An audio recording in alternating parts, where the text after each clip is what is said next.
A young writer and poet turns filmmaker to preserve an island. Hello, everybody. I am Natalia Santaliz, and in this occasion, I am joined by a visionary voice in Puerto Rican arts.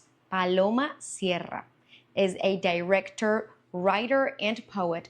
Paloma has long been committed to uplifting our island's cultural heritage through storytelling.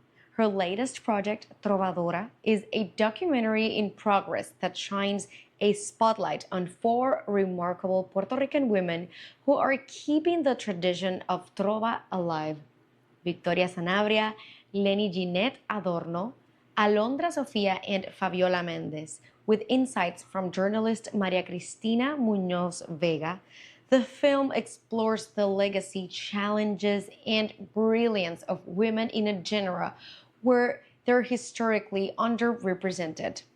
Welcome, Paloma. It's a pleasure to talk to you.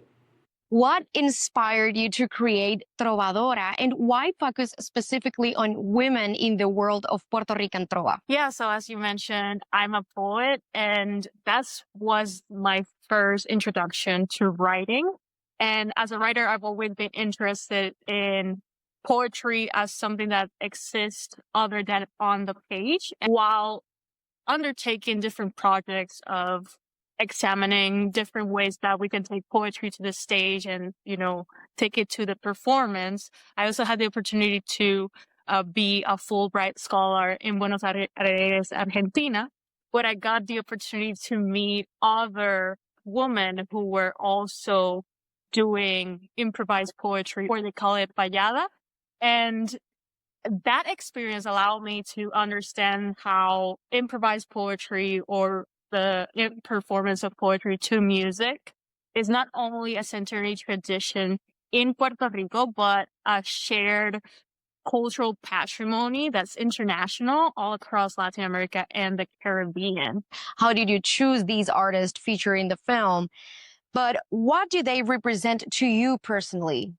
Yeah, so I fully am aware that there's more than 3 artists that dedicate themselves to the work of improvised poetry or performing poetry to music. Basically, I had the opportunity to do research, and I came about this news that there was a lot of women that would be present in La Fiesta de la Calle San Sebastián.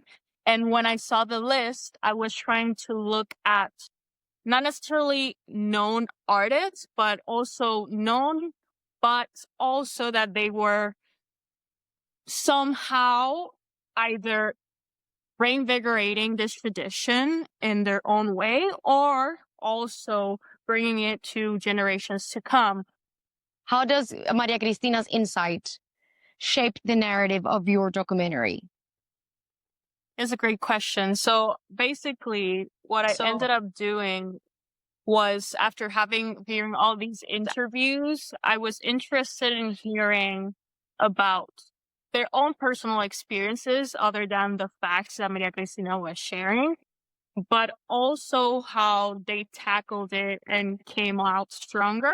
What do you hope audiences, specifically younger Puerto Ricans, take away from Trovadora? That our culture is pretty much alive. That to know that this is a culture that connects us to not only Spain, but the rest of Latin America and the Caribbean. And that is such a beautiful thing. So we're currently finishing our fundraising and Kickstarter, which we got our project highlighted as a project we love, which is exciting. However, regardless of this campaign, you can definitely reach out to me if you think this is a project that you would like to contribute in some shape or form. But also, you can stay in contact with me in my redes sociales and social media to make sure that you are up to date on what happens next with this project. Awesome. Thank you so much again. There you have it, people. Support this project and support the documentary Trovadora by Paloma Sierra. This is Natalia Santaliz reporting from Mayagüez, Puerto Rico.